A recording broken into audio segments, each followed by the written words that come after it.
Hello and welcome to your daily dose of crypto news. Let's get started and let's get down to business. Binance might just hand the SEC another loss, and this would be one of the most devastating roundhouse kicks to the face the SEC has ever taken.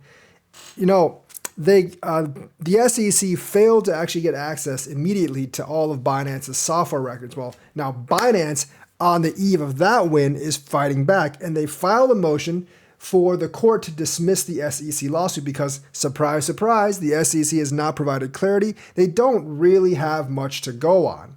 So what we're talking about is Binance CEO CZ Zhao and his cryptocurrency exchange has filed a joint motion requesting the dismissal of U.S. Securities Exchange Commission lawsuit against them. And the thing is, it was with custody, but what the SEC basically found out is they used the custody technology, but they did not actually prove or have any evidence that they actually used the custody solution itself. Using Microsoft, using certain amount of technology does not mean that you are using their service to actually put your funds in. And the SEC was not able to show any real proof of that. So I'm not really sure how strong of a case the SEC has. Binance Holdings and Zhao claimed that the financial regulatory agency had overstepped its authority in the lawsuit against them. In the 60-page petition, lawyers for Binance and Zhao accused the SEC of failing to introduce clear guidelines. And that's the clear guidelines thing is not only Binance, Coinbase, Ripple, they've all used this argument and fairly successfully. And the judges seem to agree with this line of logic. And as a result, has imposed its regulatory authority over crypto sector retroactively. You can't really impose retroactively. You have to be kind of proactive to it. So in the excerpt is for years, the SEC has allowed burgeoning crypto industry to operate openly, permitting it to grow in the trillion-dollar industry it is today. As recently as 2021, SEC Chair Gary Gensler publicly acknowledged that no regulatory framework existed under the authority of the SEC for crypto exchanges and that only Congress can confer that authority. But now, politically, I think they've actually come about, especially because of FTX, and I think they want to look like they're hardline enforcers after FTX. Most people aren't actually in crypto, so they might actually think this is a good action by the SEC, but as more and more people get into crypto, they will understand that the SEC is just being a tyrant.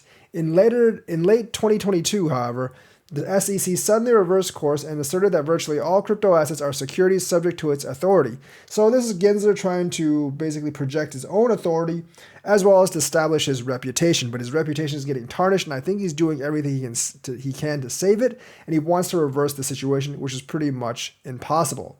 Indeed, since 2019, Congress has considered more than a dozen proposals that would provide a coherent and workable framework for crypto assets and their trading platforms. Critically, none of those proposals would confer sole regulatory jurisdiction over the crypto industry to the SEC. I think the SEC is trying to kind of front run Congress, so Congress has doesn't really have a chance to not give them sole jurisdiction. But I don't think that's working.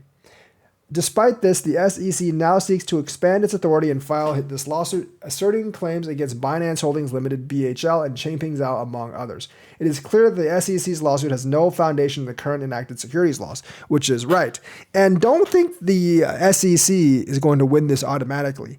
The judges in these crypto cases have actually not favored the SEC all that much. The judiciary branch seems to be more than willing to rein in these agencies if they think they are actually overstepping. And many of these judges do actually think the SEC is definitely overstepping its bounds, and they're doing their best to rein them in. In an attempt to claim regulatory power over the crypto industry, the SEC distorts text of the securities laws, reading the word contract out of the statutory phrase investment contract. And many judges have actually corrected that, notably in the Ripple case. Of course, the SEC wants a special appeal of the Ripple case, so they don't really have to want to deal with it in other court cases that they're actually pursuing right now. And the SEC pursues these novel theories retroactively, seeking to impose liability for sales of crypto assets that occurred as far back as July 2017, before the SEC provided any public guidance concerning cryptocurrency. I don't think the SEC should be able to sue anyone until they provide good, clear guidance, which is something that Gary Gensler does not want to do, because then he can't just go around suing everyone, because people will actually have a framework to follow. So I think that's part of Gensler's plan, just make people guess. People want to operate in the United States, so then he can sue people for money. So I actually do agree that the SEC's lawsuit has no foundation on the currently active securities laws because mainly there are none for crypto, and the SEC is acting like it has all dominating power in this space, which no one actually gave it, obviously. So lawyers for Binance also asserted that the regulator fundamentally misinterprets securities laws and applications to crypto assets. I think they purposely misinterpret them, because if they try to interpret them correctly, there's no way you would actually get the results that the SEC is actually getting. And obviously they do that for political influence and of course regulatory power. But I think like the political influence part is actually starting to turn against regulators and the SEC as more and more people get into crypto, as more and more politicians get into crypto. The landscape is actually changing. And I do think like at least the House of Representatives, you're going to have a very, very hard time jamming through anti-crypto legislation. And you're going to have to make some compromises on the cryptocurrency bit. And I think like overall, when it's all legislated and done, I do not think the SEC will have that much jurisdiction over cryptocurrency. And Gary Gensler is trying to make the best of what he actually has now. Like I said, he's trying to front run Congress, so Congress has to decide in his favor. But Congress is very slow. And also like it does not look like the courts are ruling in his favor. So he might just not get his wish. So if you think Sam Bankman-Fried and Alameda Research and FTX was really bad, well, get a load of this. One of the employees made a fat finger mistake back in 2021 and wiped out tens of millions of dollars. This is one of those reasons why FTX actually went bankrupt. I know they ended up owing billions of dollars, but wiping away tens of millions at a time and not having a catch for it, that could actually doom your company as well. And what this was is like back in 2021, Alameda Research caused themselves like $10 million or tens of millions in losses because an employee placed a decimal point on the sell wrong. So instead of selling for $8,000, he sold for like 80 cents or something, which is crazy. So like a misplaced decimal at Alameda Research caused Bitcoin's 87% price drop in October 2021. Of course, it was a spike down and spike back up. It may not have actually affected too many people, but it definitely affected and tanked Alameda Research. Sam Bankman-Fried's fast-paced philosophy often prioritized speed over meticulous risk checks, an employee claimed. So like for its automated systems, Alameda Research actually has like checks in place to prevent this from happening. But when humans type in this data, they don't have a check, which obviously is very, very stupid because obviously humans do have fat finger moments and they do type things wrong.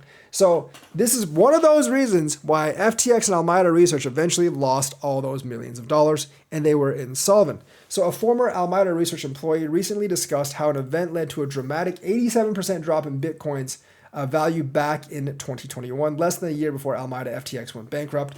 But I don't like, it might have actually killed some people that were taking longs, and I'm sorry to those people that got affected, but Alameda itself lost tens of billions because of a typing error that an employee made, and you didn't have any kind of safety checks for manual data entry, which you should always have.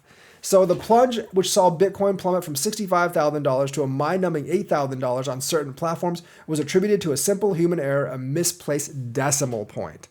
So basically, the ex-employee who claimed to have joined Alameda just weeks before the incident provided an inside look in the firm's trading operations. And obviously, like Alameda's stuff is like a lot of their stuff is automated. Humans make decisions, but computers actually run the numbers and run the sales. But every once in a while, they have like a human basically see some news and input a certain value for trade. But when the human inputs value for trade, for some reason, they don't really check. So basically, like they sold for probably like 100 times less than what it was, and that's what caused the price of Bitcoin to drop so much on certain platforms. Binance actually attributed it to basically to a bug in one of their institutional investors' platforms. That bug was obviously FTX, and it wasn't really a bug, it was just a fat finger error, which they didn't have safety guardrails for, which is obviously absolutely ridiculous. So they wanted to sell a block of BTC in response to a news report. He mistakenly shifted the decimal point and selling Bitcoin for mere pennies on the dollar. Obviously, Alameda FTX has a lot of Bitcoin to sell. So because of that, probably prices fell for a couple of seconds in 2021 in October. where you were supposed to sell Bitcoin for $65,000, but then you sold it for like $60 or something like that. And that did cause Bitcoin to crash only on certain platforms for a certain amount of time. So if you were able to pick up some Bitcoin and buy for that price, hallelujah, you probably made a lot of money. VeChain has launched a self-custody wallet. Not huge news, but obviously good for the VeChain ecosystem, building on top of the latest Coinbase listing, obviously.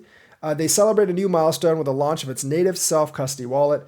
VeChain announced the formal launch of its new mobile wallet, VWorld, in a tweet, capping off massive efforts by developers to bring a new level of quality to VeChain's wallet infrastructure. It's finally here. VWorld mobile wallet is officially launched. Our developer teams have been working tirelessly to develop a new level of quality for VeChain's wallet infrastructure.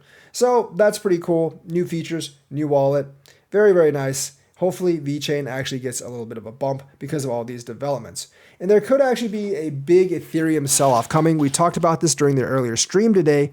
What this is one of Ethereum's VCs or ICO people who actually bought over 250,000 Ethereum when Ethereum was at, I think, like 31 cents. He actually moved about 6,000 of those Ethereum to a Kraken wallet. Some people are saying that he wants to stake with Kraken, but that really doesn't make any sense because we all know that Ethereum has on-chain staking now, and he could actually just stake on-chain itself. So why move it to an exchange? People are suspecting he's going to sell. Now, 6,000 Ethereum probably won't affect price that much, but if he continues to sell more than 6K, like, he owns 250K, that could definitely screw up the price of Ethereum. So I think one of the reasons that Ethereum is actually like fallen more than Bitcoin lately is that some of these old ICO whales are actually selling off. You might be wondering, why are they selling off during a bear market? But then, you got to remember that they bought this Ethereum at 31 cents a piece. So that's over like 50,000% profit. And obviously 50,000% profit is a very, very nice profit. So you can't really blame them for wanting to sell and be millionaires. Think about it this way. 250,000 Ethereum, if you actually extrapolate that, that's like $400 million. If you had $400 million, can't really blame you for wanting to sell off. So that's the news for today. Let me know what you think. Like and subscribe, hit that bell notifications button. Thank you and have a nice day.